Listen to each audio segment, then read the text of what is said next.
perempuan juga harus diberi peluang untuk mendengar dan berbicara tentang apa itu adat itu sendiri. Kakak Tirsa tahu saya merasa seperti saya adalah penjahat saat itu.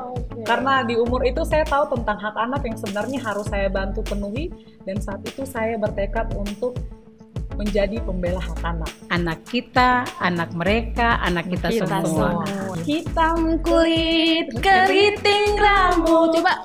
Aku Papua.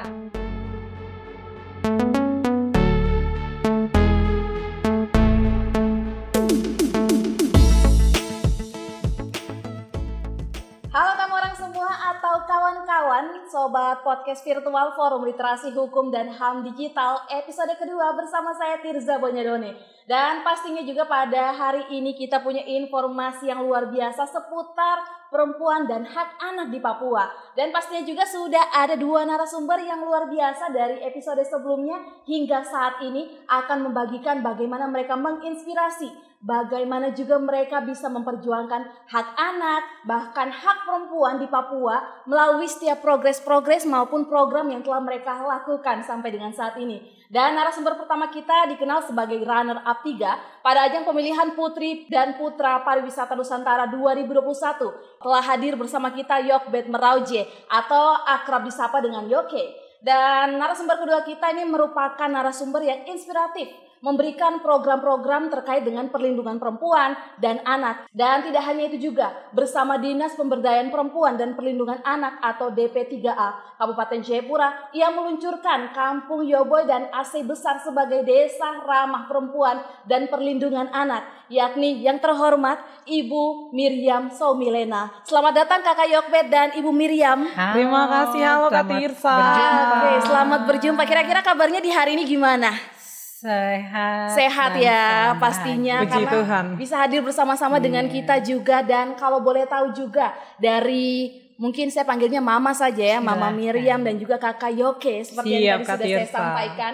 Kira-kira aktivitas sehari-harinya, mengingat juga tadi runner up 3 dari Yoke sendiri dan Ibu Miriam dengan segudang programnya sendiri, itu seperti apa? Mungkin dari Yoke terlebih dahulu. Iya, saya mendapat predikat ya, bisa dikatakan gelar ya, Putri Agrowisata Indonesia 2021, sudah lepas jabatan sebenarnya, sekarang sudah 2023. Aktivitas sehari-hari ya selain aktif untuk membagikan informasi tentang anak muda ya, tapi juga penting untuk membagikan informasi perlindungan anak dan pemberdayaan perempuan. Sebenarnya ini adalah isu yang sangat-sangat saya fokuskan, isu dasar yang membuat saya bisa berada di posisi saat ini. Masuk jadi Putri Agrowisata ini juga batu loncatan supaya bisa memberdayakan perempuan Papua lainnya. Dan kesibukan akhir belakangan ini ya kalau enggak host ya jalan-jalan. Jalan-jalan gitu. Ya, seperti background yang tadi sudah sempat kita sampaikan ya. Dan kira-kira juga ini mengacu dengan progres nyata yang sudah Yoke buat ya. Benar sekali. Oke, kalau dari Mama Miriam sendiri seperti apa? Iya. Aktivitas seharian sebagai pegawai negeri yang menjadi kepala dinas di Dinas Pemberdayaan Perempuan dan Perlindungan Anak Kabupaten Jayapura, yang selalu berimin-imin untuk kira-kira membawa anak dan perempuan untuk mendapat keluarga yang bahagia, anak mendapat kedamaian, anak mendapat hak-haknya, perempuan juga mendapat hak-haknya. Karena itu kita harus membuat satu program yang benar-benar menyentuh hati perempuan dan anak. Dan kira-kira juga ini mungkin Tirza ingin bertanya sedikit seputar dengan yang mungkin Yoke maupun Ibu Miriam sendiri melihat bahwa perlindungan perempuan dan juga hak anak di Papua, kalau kita katakan atau kategorikan ya, itu masih ada hierarki. Apalagi budaya dan adat istiadat yang cukup kental di Papua. Kalau mungkin dari Yoke sendiri melihat hal ini seperti apa? Saya masuk isu ini sejak 2015, saya usia 15 tahun, masih anak, yang memang saya belajar untuk vokal menyuarakan hal ini. Saya tahu ini akan bertentangan dengan anak muda lainnya yang memang masih mau jalan-jalan, atau bertentangan dengan orang tua yang merasa kok anak kecil, kok harus diam, kok tidak tahu apa-apa. Jadi kok itu adalah kamu teman-teman, ya. Jadi pada saat saya masuk untuk fokus ke isu ini, saya berpikir bahwa perempuan, saat itu saya pernah menjadi pelaku kekerasan ya. melihat situasi saat ini sampai dengan detik ini juga masih banyak saya anak Papua yang pernah menjadi pelaku dan juga menjadi korban. Sampai saat ini juga kalau teman-teman kita semua sadar, Kak Tirsa sadar, banyak orang yang menormalkan bullying karena berasa bestie gitu atau tidak. Dalam keluarga juga karena saya sudah bayar lunas, saya berhak untuk pukul gitu. Ini yang sering terjadi sebenarnya. Kalau kita tidak tutup mata sampai berada di kota Jayapura pun masih banyak terjadi kekerasan dalam rumah tangga. Nah, kalau dari Mama Miriam sendiri melihat hal ini seperti apa? Iya, perlindungan terhadap perempuan dan anak itu sangat penting. Anak-anak harus dilindungi, perempuan harus dilindungi. Karena itu jangan menganggap bahwa perempuan itu tugasnya hanya untuk mengurus dapur atau hanya untuk mengurus di bagian belakang. Biasanya kalau di Papua khusus Jayapura, perempuan dilarang untuk hak berduduk di para adat, tugasnya untuk masak. Terus para adat itu hidup karena apa? Karena perempuan ini menyiapkan makanan untuk orang-orang makan dan membahas apa yang akan dibahas. Tetapi kalau bisa perempuan juga harus diberi peluang untuk mendengar dan berbicara tentang apa itu adat itu sendiri. Karena perempuanlah yang sebanyak membimbing menuntun anak di rumah. Lebih banyak dilakukan oleh perempuan. Karena itu perempuan punya hak itu harus diperhatikan. Begitu juga dengan anak-anak. Anak-anak ini adalah titipan Tuhan yang diberikan kepada orang tua, maka orang tua harus melindungi dan itu dimulai dari keluarga. Kalau keluarga tidak melindungi anak sendiri, bagaimana orang di luar bisa melindungi anak?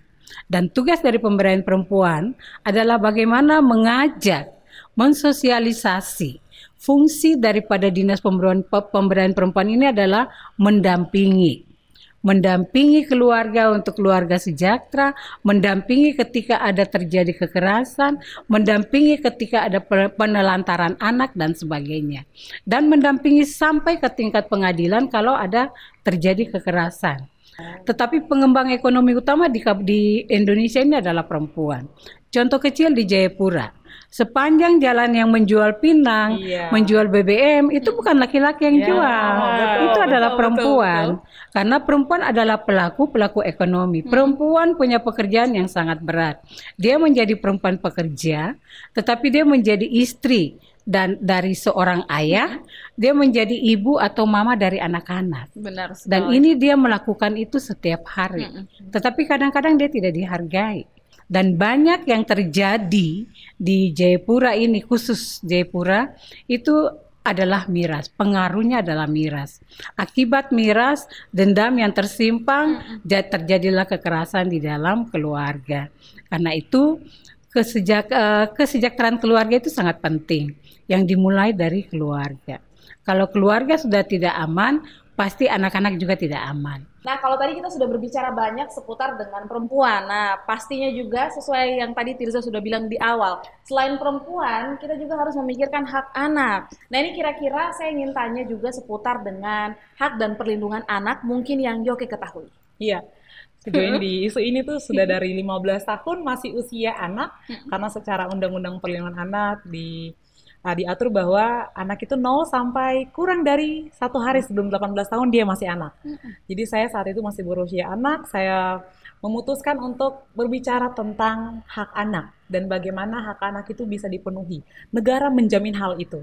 Kalau saya sebagai anak saat itu berpikir untuk saya harus menjadi salah satu orang yang memberikan perubahan. Tadi saya sempat bilang ya bahwa saya adalah salah satu pelaku kekerasan dulunya kepada anak.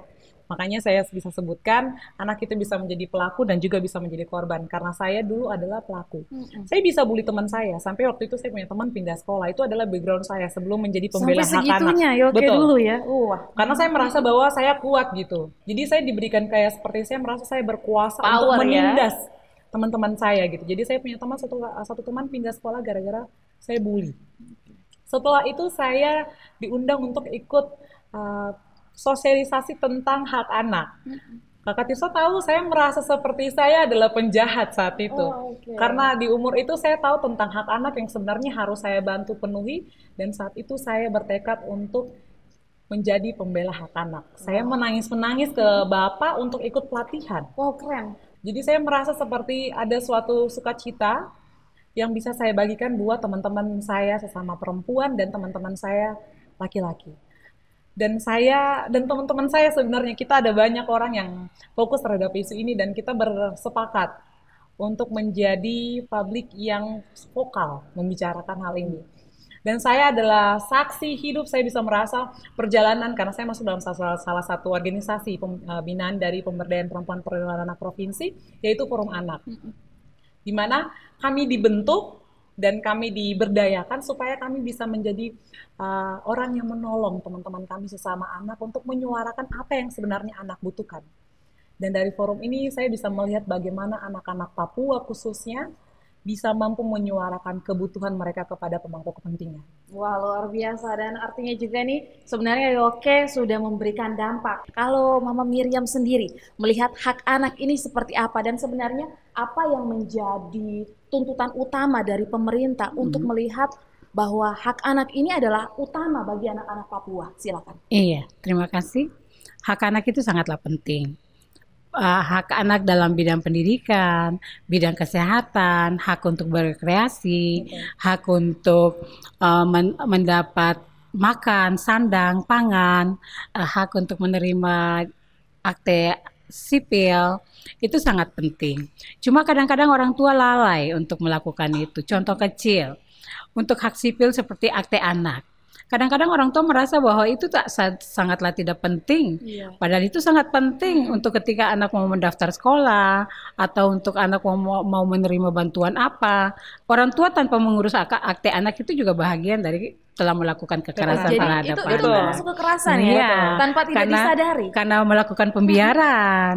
Iya, karena orang tua membiarkan anak tidak memiliki akte kelahiran. Itu berarti orang tua sudah secara tidak langsung. Jadi kayak terlantar ya. Iya, menelantarkan anak dengan hak sipilnya. Padahal itu hak utama dari anak-anak. Dan pemerintah kami juga melakukan kerjasama dengan Dukcapil, kami menyediakan data, Dukcapil membuat akte, itu dan kami terjun ke kampung-kampung untuk melihat kalau mendata, kalau ada anak-anak yang belum punya akte, keluarga yang belum punya kakak, keluarga yang belum punya sipil, kami membuat data dan melapor ke catatan sipil. Untuk catatan sipil harus melakukan itu karena untuk urusan apapun di negara Republik ini, yang pertama adalah kartu keluarga, yang kedua KTP, yang ketiga akta sipil, dan yang keempat akta anak. Dan itu ada baru bisa. Contoh kecil, kalau ada kasus di kepolisian, ada kasus dibawa ke Polres, pasti pihak dari KANI PPA akan bertanya, kira-kira ibu punya akta nikah ada atau tidak? Nikah gereja tidak, yang diminta nikah catatan sipil. Karena itu harus hak-hak anak ini, terutama hak akte lahir, itu harus diperhatikan. Hak pendidikan. Anak-anak jangan dibiarkan terlantar. Bagaimana anak membawa bangsa ini ke depan untuk menjadi negara yang baik kalau anak-anak tidak diperhatikan. Terus yang kedua, kesehatan anak. Anak-anak harus diperhatikan kesehatannya supaya tidak terdengar namanya stunting. Itu mulai dari 1000 hari dalam kandungan, mulai dari gizinya. Karena itu ketika anak-anak masih dalam masa-masa remaja, orang tua harus memberi pengertian kepada anak-anak, pengertian tentang kesehatan, pengertian tentang pendidikan, dan juga anak tidak boleh dilakukan perkawinan dini. Oh ya, sesuai yang tadi momennya. Karena anak kalau umur masih kecil kawin, itu alat reproduksinya belum siap. Belum siap sama Terus sekali. Dia bisa melahirkan alat reproduksinya belum siap, dia bisa melahirkan anak yang cacat dan juga bisa menimbulkan kematian ibu-ibu dalam usia dini.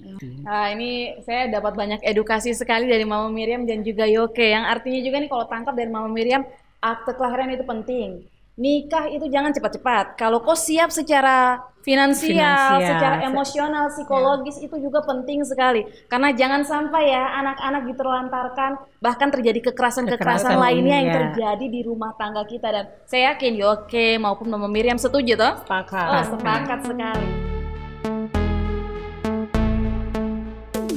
Nah, kira-kira hal apa kalau mau dibilang ya Papua banget itu dari Yoke maupun Mama Miriam yang paling disukai dari tanah Papua? Pokoknya local pride lah. Oh, local pride. Kira-kira dari Yoke dulu. Iya, hal yang Papua banget itu cara bicara pertama, yang kedua makanan. Ada ciri khasnya ya? Betul. Kalau saya keluar Papua gitu, pergi kegiatan ke Pulau Jawa misalnya, itu kalau pulang itu harus ada papeda gitu. Ada ciri khasnya beda-beda sedikit. Dan itu memang ada perasaan rindu gitu untuk makan papeda. Yang kedua adalah aksen. Kadang tuh kalau kita bicara pakai nada yang lumayan, yang memang kita cerita sebenarnya. Kadang dianggap seperti kita lagi marah. Marah, gitu. betul. Iya, dan itu unik sebenarnya. Jadi kita perlu ketika kita bercerita sama teman kita, terus ada yang mendengarkan, jangan marah-marah gitu, jangan marah-marah. Nah itu juga bisa kita jelaskan bahwa ini adalah salah satu budaya. Bukan tambah marah. Betul, bukan tambah marah. Jadi itu adalah salah satu budaya yang bisa kita ceritakan buat teman-teman yang memang baru pertama kali merasa ini kayaknya nih marah nih, kalau ngomong nih marah nih. Padahal sebenarnya itu adalah hal yang unik. Iya. Dan itu Papua banget. Iya, itu Papua banget ya versinya Yoke. Kalau Mama Miriam sendiri? Iya, kalau Papua itu yang pertama dikenal dengan Ramatamanya. Iya. Orang Papua dimanapun dia berada, senyumannya itu tidak pernah luput dari itu ciri khas. Tidak pernah dia mau di Jawa sampai di luar negerinya, di luar negeri pun senyum dan ciri khas orang Papua itu selalu menunjukkan bahwa dia orang Papua karena hidupnya penuh dengan kasih. Karena Papua ramah, Papua penuh dengan kasih, maka Papua menjadi kota Bhinneka Tunggal Ika. Itu keren, ciri khas orang Papua. Ciri khas ya. Dan yang paling terindah dan yang harus dijaga dan tidak boleh diabaikan adalah keriting dan kulit hitam. Oh iya, itu identitas. Itu identitas. Nah ini sesuai dengan lagunya Om Edo, hitam kulit, keriting rambut. Coba, aku Papua. Nah itu identitas. Dan kira-kira nih kalau di Papua sendiri ya, di mana lokasi yang Papua banget, yang wajib dikunjungi saat datang ke Papua? Kalau dari Mama Miriam silakan. Kalau saya, kalau mau datang ke Papua, yang Papua benar itu ada di kampung-kampung yang ada di sekitar. Kalau di kota itu sudah Bhinneka Tunggal Ika. Sudah campur ya. Jadi tidak bisa melihat yang ciri khas. Datanglah ke kampung-kampung yang benar-benar orang Papua asli di sana. Dan di sana akan ditemui ciri khas makanannya dan semua tersedia dalam yang asli. Jadi saya kalau ke Papua jangan lupa main ke kampung-kampung toh. Iya. Kalau Yokbet sendiri? Kalau saya sangat sepakat dengan Mama Miriam, sebenarnya jawaban sama. Sama? Iya, tapi memang kalau banyak tuh orang bilang kalau mau tahu Papua, yang Papua sekali itu harus ke Wamena, padahal sebenarnya tidak. Kemanapun kota yang ada di provinsi Papua, ya Papua Tengah, Papua Selatan dan lainnya, harus datang ke kampung. Supaya mengetahui tentang Papua sekali ya, Papua banget tuh harus datang ke kampung. Oke, ini kalau bicara soal kampung ya, ini kan biasa mungkin Yokbet sendiri asli kampung mana kan kita tidak tahu toh. Nah, Mama Miriam sendiri turun bikin program sesuatu yang luar biasa ke masyarakat kan tidak ada yang tahu. Mungkin bisa kasih rekomendasi kampung mana yang wajib dikunjungi, terus yang berkesan. Silakan Yokbet dulu. Iya. Sebagai putri agrowisata nih ya, jadi memang harus tugasnya adalah mempromosikan destinasi pariwisata yang ada di Indonesia. Saya sarankan buat teman-teman yang memang datang punya kesempatan ya, punya uang ya, bisa datang ke Kota Jayapura tapi wajib ke kampung adat. Kampung saya sendiri sebenarnya. Jadi saya memang anak asli Kota Jayapura, Japraks biasanya anak Jayapura bilangnya Kota Jayapura tuh Japraks. Wajib datang ke Kampung Enggros. Kenapa? Karena Kampung Enggros tuh punya hutan perempuan. Wow, menarik sekali. Jadi di hutan perempuan itu hanya perempuan saja yang boleh masuk. Boleh masuk. Dan di situ juga hanya perempuan yang boleh masuk. Kemudian hutan itu adalah hutan mangrove, di mana mama-mama dari kampung tempat berbagi cerita di dalam hutan tersebut. Dan cerita itu hanya boleh dalam hutan itu, tidak boleh dibawa keluar. Jadi keluar ya? Tempat curhat. Oke, tempat curhat berarti tidak boleh ember. Iya. Jadi kalau mama sudah curhat di situ, ceritanya habis di situ dan tidak boleh, jangankan masuk laki-laki. Lewat dari dekat-dekat saya tidak boleh karena ada hukum adat yang mengatur hal itu. Wow. Jadi kalau di kota kan suka menggiring ke Betul. teman sini, tapi di hutan perempuan di Enggros ya. Iya, di Kampung Enggros. Kampung Enggros cuma di situ saja. Betul. Oke, ini unik sekali dan memang wajib kunjungi buat kalian semua yang nanti ke Tanah Papua khususnya Jayapura. Kalau Mama Miriam sendiri satu rekomendasi kampung yang bisa jadi para pengunjung dong datang. Iya. Kalau di Kabupaten Jayapura banyak kampung yang menjadi kampung tujuan wisata. Tetapi Kampung Yoboy dan Kampung Asei, mengapa sampai kita mengangkat kampung itu sebagai kampung ramah perempuan dan peduli anak? Yang pertama, kedua kampung ini adalah kampung adat.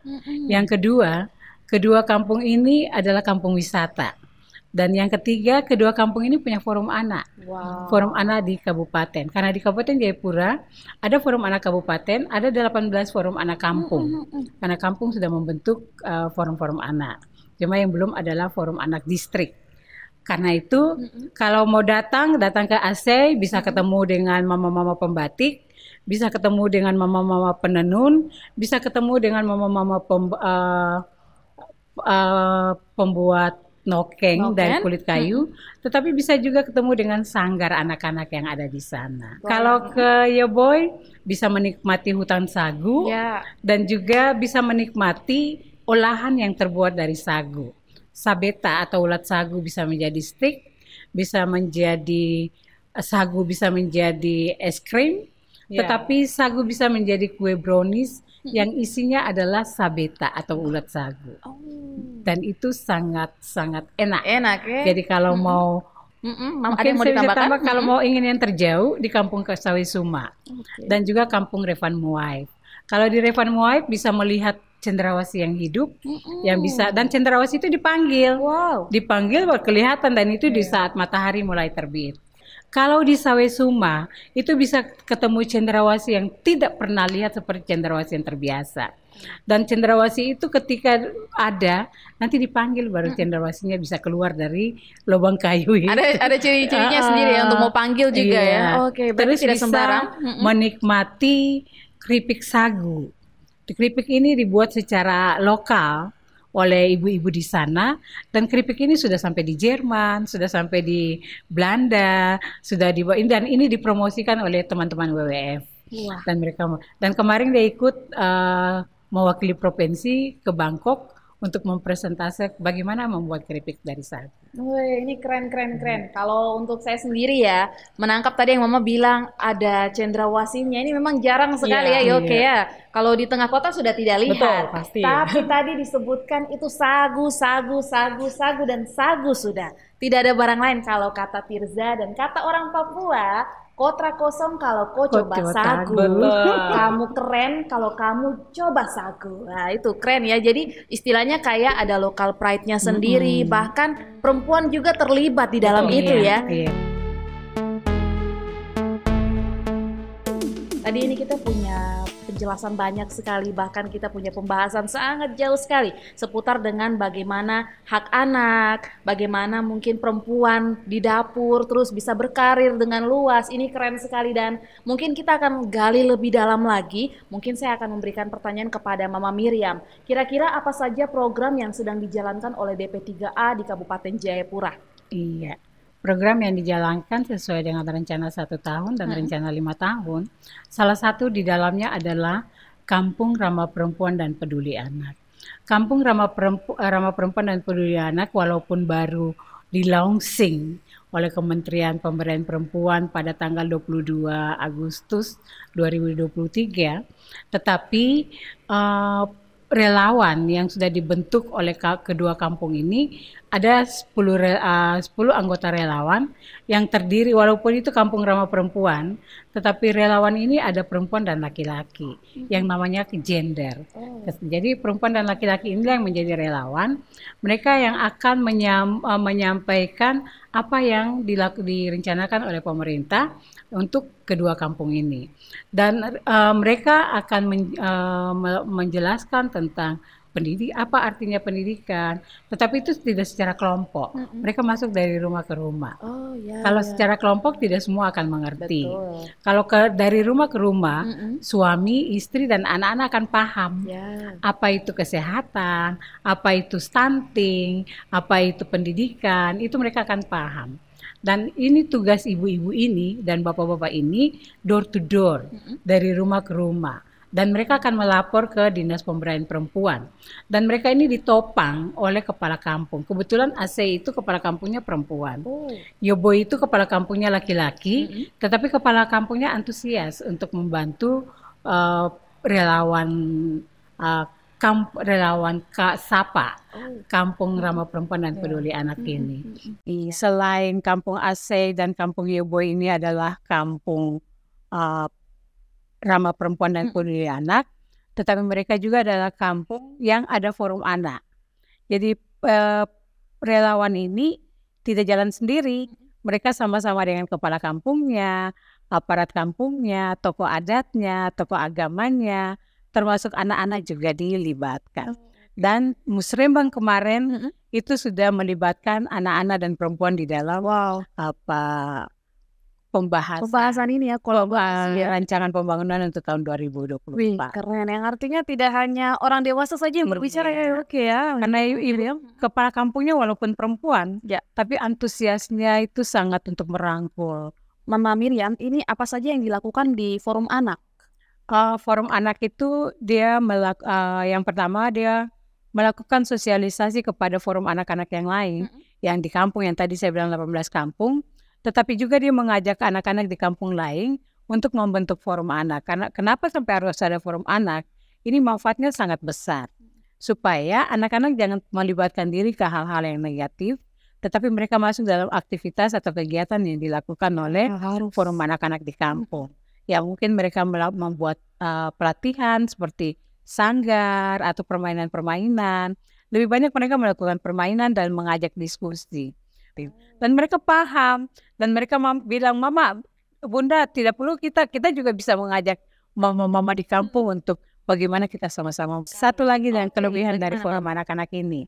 Di kedua kampung ini selain kampung ramah anak, kampung adat, tetapi dia punya rumah belajar. Rumah baca. Dan rumah baca ini juga membuat forum anak ini mengajak anak-anak di kampung untuk di luar jam sekolah, mereka bisa melakukan suatu kegiatan di situ, mungkin membaca, mereka diskusi. Unik. Nah, itu diajak sama kakak-kakak yang sudah mengerti tentang apa itu forum anak. Baik, ini kalau saya sering dengar tuh di kampung Yoboy itu rumah baca itu keren sekali. Sekarang sudah ada beberapa kampung yang punya rumah baca, dan itu juga didatangi sama anak-anak forum ini. Nah, ini pendidikan ini memang tidak hanya di sekolah saja ya, Kak Yoke, gimana? Tapi di lingkungan kita tuh penting sekali punya rumah baca. Nah, kira-kira nih, tadi kan saya sudah ngobrol dengan Mama Miriam.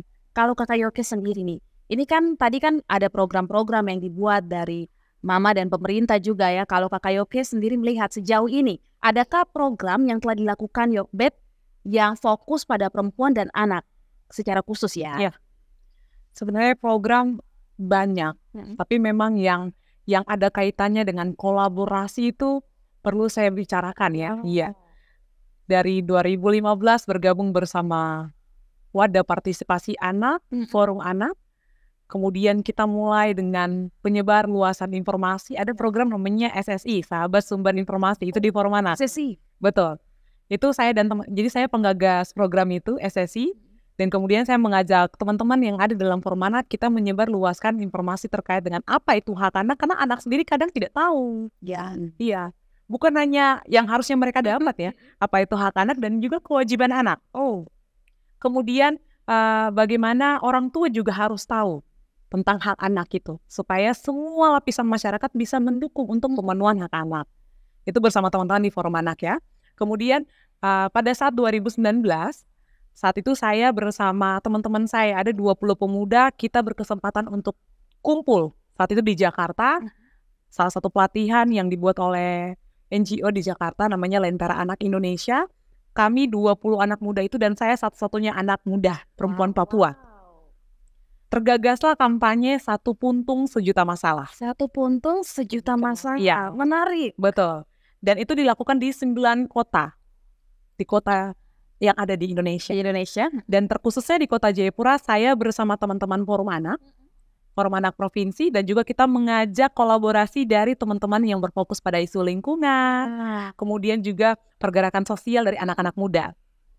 Kami berkumpul, kami melakukan pungut puntung rokok di kawasan tanpa rokok. Perlu digarisbawahi, kami memungut puntung rokok di kawasan tanpa rokok. Kami pungut sampah di Taman Bermain Anak, Kakak Tirsa, di kota Jayapura. Dan saat itu kami berhasil mengumpulkan 7.256 puntung rokok. Serius sebanyak Betul. itu? Waduh. Di 2 taman bermain anak. Taman bermain anak. Hanya 2 taman. Waduh, ini baru 2 ya. Iya. Belum sekian persen yang Kami lainnya. mengutnya tuh cuma 1 jam. Jadi kami bagi tim. Menemukan 7.256 puntung rokok. Dan itu adalah tolak ukur data yang valid yang kami buat, dan kami berhasil menyampaikan itu sehingga ada revisi kawasan tanpa rokok yang terjadi di kota Jayapura. Revisi undang-undang di kota Jayapura tentang kawasan tanpa rokok. Ini miris sekali Iya. sebenarnya ya. Dengan aksi ini juga sebenarnya menyadarkan bahwa pentingnya kita ya sebagai orang dewasa, bahkan orang tua, Betul. untuk benar-benar menyadari ini bahaya. Bahaya. Dan mungkin juga saya langsung tanya ke Mama Miriam ya, apa saja kolaborasi yang dilakukan DP3A di Kabupaten Jayapura dalam menjalankan program-program lainnya di kabupaten? Iya, DP3A melakukan kolaborasi dengan OPD terkait, tetapi juga dengan stakeholder lainnya, dan juga LSM. Kalau dengan LSM seperti dengan UNICEF, WFI, untuk pengembangan anak di bidang kesehatan, bidang pendidikan, dan ketika Kabupaten Jayapura mendapat Kabupaten Layak Anak, penghargaan kabupaten itu karena topangan dari LSM ini. Berarti kolaborasinya ya. Mereka juga membantu, akhirnya kabupaten ini bisa mendapat penghargaan. Dan kita selain dengan LSM, dengan Polres, Jaksa, Pengadilan, itu juga untuk penanganan kasus kekerasan. Kita buat kerjasama dengan mereka. Kita juga membuat PKS, kerjasama dengan antara OPD. Dengan OPD, dengan Dinas Kesehatan, Dinas Pendidikan, Dinas Dukcapil, Pengadilan Agama. Kenapa dengan Pengadilan Agama? Ada permohonan perkawinan di anak di bawah umur. Pengadilan Agama tidak bisa melakukan langsung melakukan perkawinan, tetapi dia harus menyurat dan memberi dokumen kepada pemerintah Kabupaten Jayapura. Dalam hal ini Dinas Pemberdayaan Perempuan, Dinas melakukan mediasi. Dari hasil mediasi itu keluarlah suatu rekomendasi. Rekomendasi inilah yang membuat pengadilan menikahkan atau tidak. Karena kita melihat dari sisi anak. Dan yang lain selain program itu, ada program-program pembinaan kepada ikatan-ikatan perempuan kampung.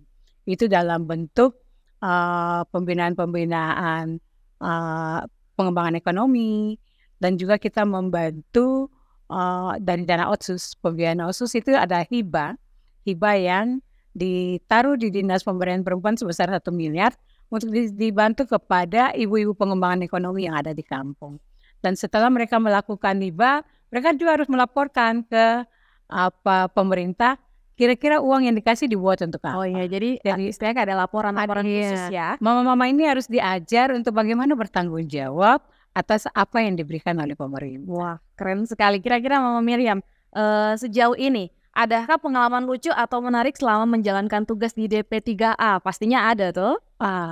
Kalau yang lucu itu ketika ada di tengah-tengah ibu-ibu dalam kepelatihan, ada canda, ada gurau.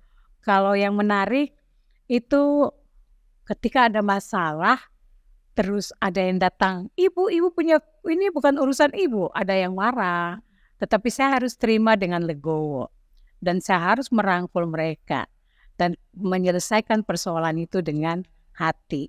Kalau kita menerima dengan keras, dengan hati yang tidak sedap, pasti tidak akan ada penyelesaian. Dan banyak kita sudah lakukan itu. Dan penyelesaian tidak sampai ke Polres. Cukup di Dinas Pemberdayaan Perempuan kalau itu hanya salah paham, penganiayaan, tapi Kalau sampai fisik, ya terpaksa harus ke Polres. Harus ya, Apalagi kayak lewat hukum. apalagi kalau tingkat pemerkosaan, bila perlu ditahan. Sampai Karena anak juga ya. supaya ada gerah begitu supaya jangan lagi melakukan. Nah. Kalau tahan lepas, besok dia lakukan, siapa yang mau bertanggung? Ya enggak ya, masuk akal. Kalau dari Yoke sendiri? Iya, kalau saya sejak berada dalam musik ini ada momen-momen lucu ya. Yang pertama itu pada saat saya diundang jadi pembicara di Forum Anak Yaukimo. Iya. Pertama kali saya turun dan memberikan informasi, ternyata anak-anak di sana itu sangat terbuka dan ingin menanyakan semua hal. Saat itu saya bawa materi tentang Forum Anak dan hak anak. Tapi dalam sesi tanya jawab saya ditanya tentang lalu lintas. Oh, lalu lintas? Iya. Kakak, itu kalau misalnya kita mau bawa motor, kita tidak usah kita pakai helm atau tidak pakai helm tidak usah ditahan gitu. Jadi mereka seperti, dari situ saya menggarisbawahi bahwa anak-anak ini butuh informasi lebih. Entah itu dari segala sudut, mau perlindungan anak, pemberdayaan perempuan, bahkan dari keamanan juga harus memberikan edukasi supaya informasi itu merata. Ya. Sampai-sampai ada yang tanya tuh, Kak Yoke, kenapa kita dilarang, mama dilarang untuk punya anak banyak, padahal kan itu melanggar firman Tuhan. Ya, kata firman Tuhan, beranak cuculah dan penuhilah bumi. Terus saya bingung, ini saya harus jawab apa? Oh, ternyata saya kasih informasi lagi teman-teman, itu bukan melarang punya anak, tapi menjaga jarak kehamilan supaya mama sehat, adik bayi juga sehat. Disitulah mereka mulai paham. Nah, ini lucu sekali, yang artinya juga sembari ada perjalanan waktu yang mungkin melakukan tugas tanggung jawab, tapi ada momen-momen lucu yang sebenarnya itu menjadi lengkap ya, jadi cerita tersendiri. Dan kira-kira juga ini bisa membawa kita flashback ke masa kanak-kanak kita, mungkin banyak bertanya dan lain-lain. Kalau berbicara seputar dengan flashback nih, saya ingin tanya juga kepada dua narasumber kita. Jadi waktu masih kecil-kecil kan pasti memiliki mimpi. Nah, tentunya apa sih yang diimpikan? Apakah menjadi Yoke yang sekarang ataukah menjadi mama yang sekarang? Ini kira-kira seperti apa? Mungkin saya mau tanya ke Mama Miriam. Oh iya, kalau saya sejak kecil itu inginnya menjadi dokter. Makanya mulai dari SMP sampai SMA jurusan IPA. Begitu tes kedokteran ke Brawijaya, tidak lolos. Oh, tidak lolos. Tapi ya kita rencanakan, Tuhan yang mengatur lain. Iya, betul. Akhirnya saya harus masuk di STIOG dan menjadi seorang sarjana ekonomi, terus kuliah di pasca sarjana Gajah Mada, fokus ke keuangan daerah. Tetapi setelah lama di keuangan, ditaruhlah di Dinas Pemberdayaan Perempuan, harus membawahi ibu dan anak.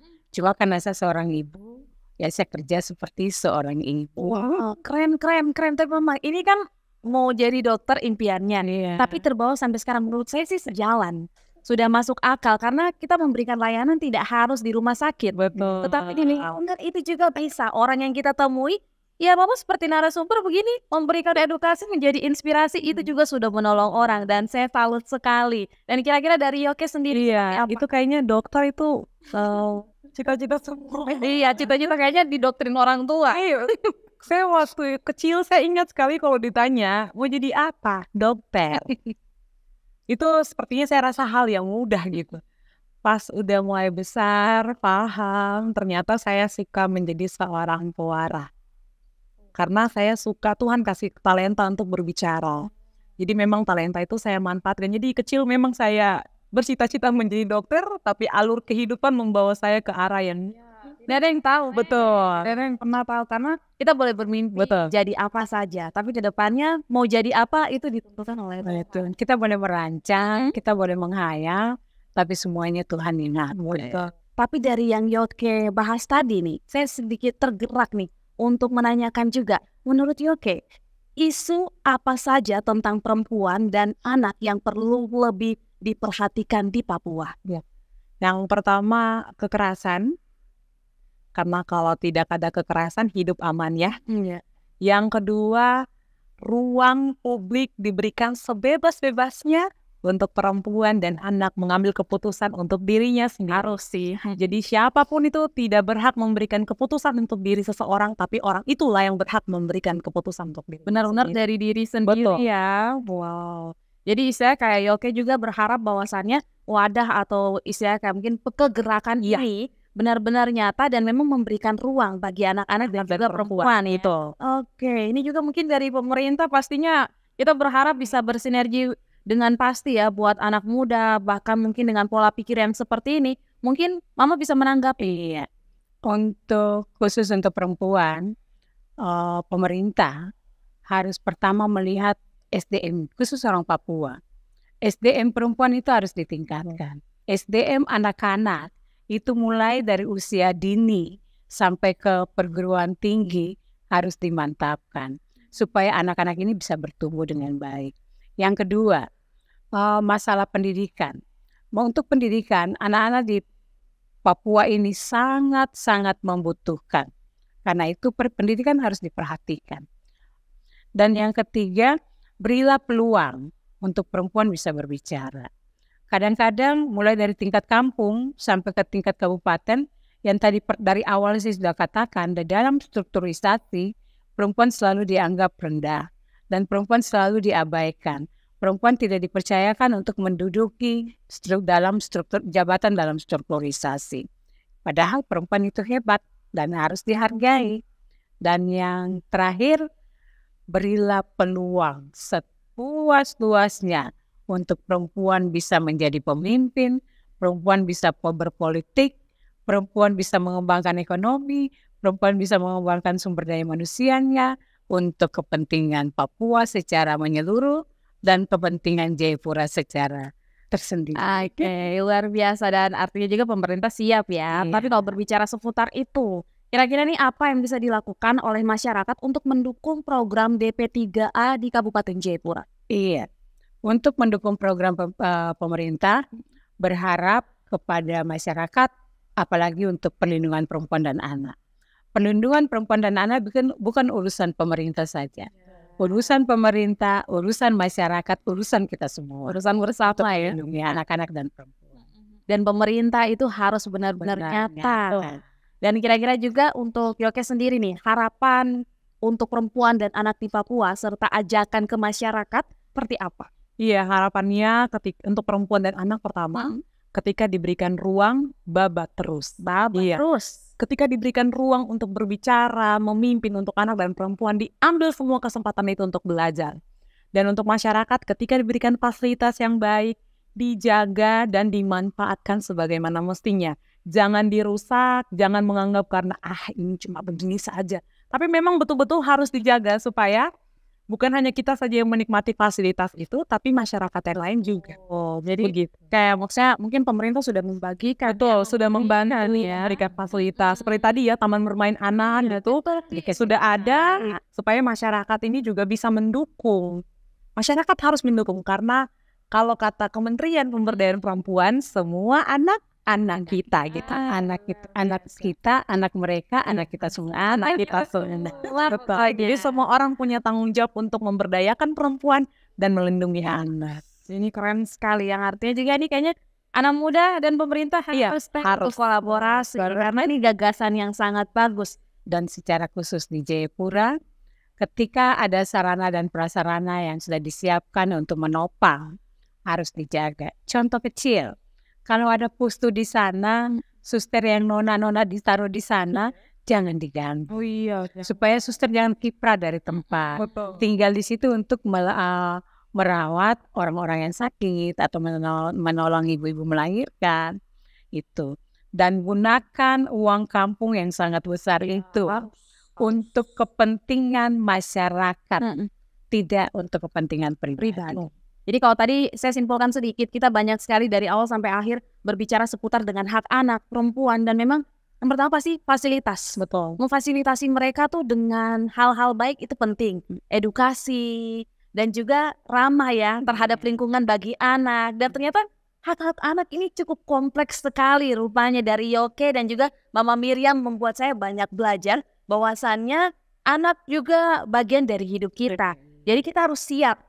Mungkin saya ingin memberikan sedikit bagi Kakak Yoke dan juga Mama Miriam beberapa mungkin ya istilahnya kayak harapan dan mungkin bisa melibatkan lagi masyarakat bahkan khususnya perempuan dan juga anak itu seperti apa. Mungkin dari Kakak Yoke silakan. Iya, saya pribadi merasa bahwa karena anak pemberdayaan perempuan dan perlindungan anak adalah tanggung jawab semua orang termasuk saya, maka saya juga punya tupoksi yang sama dengan seluruh lapisan masyarakat bahkan pemerintah untuk memberdayakan perempuan dan melindungi anak. Itu harus. Betul, untuk pribadi saya dan saya bisa mengajak semua perempuan, semua lapisan masyarakat bisa memberdayakan perempuan dan melindungi anak. Karena kalau tidak ada perempuan, tidak ada yang melahirkan, tidak ada anak, tidak ada generasi penerus. Dan kalau dari Mama Miriam silakan. Iya. Seperti apa yang sudah dikatakan oleh anak Yoke, bahwa dia adalah penerus generasi. Karena itu, apapun yang dilakukan oleh perempuan, itu harus dilirik. Karena kebanyakan yang terjadi, itu perempuan dianggap orang bagian kedua, ketiga, keempat, dan seterusnya. Tetapi kalau bisa, ada ada setara antara perempuan dan laki-laki dalam bidang pembangunan apapun. Begitu dengan anak-anak. Anak-anak juga harus diberi peluang. Anak-anak ketika diberi peluang, mereka akan mengeksplorasi apa yang ada di dalam hidup diri mereka. Mereka punya skill yang Tuhan sudah kasih. Tidak mau berkembang. Karena itu sebagai orang-orang tua, sebagai pemerintah, sebagai masyarakat, mari kita sama-sama memperhatikan perempuan yang melahirkan anak, memperhatikan anak-anak untuk masa depannya. Yang tadi saya bilang, anak kita, anak mereka, anak kita semua. Tidak ada yang bilang itu anak dia, itu urusan dia. Tidak. Anak dia, anak saya, urusan kita semua. Itu berarti kita punya tanggung jawab yang besar juga terhadap anak-anak. Baik, yang artinya juga kita siap untuk merangkul setiap anak, kan siap untuk merangkul perempuan. Karena dengan kita memberikan hak, kita telah melindungi mereka. Karena kita telah memberikan wadah, maka akan ada satu step lainnya untuk perempuan dan juga anak dalam memberikan suara. Dan untuk itu kawan podcast virtual, ternyata ada banyak sekali cerita yang bisa kita gali dari Kakak Yoke dan juga Mama Miriam tentang anak perempuan di Papua. Itu dia obrolan kita tentang perlindungan anak dan perempuan di Papua, episode kedua podcast virtual saya, Tirza Bonyadone. Pamit undur diri, sampai jumpa di episode selanjutnya.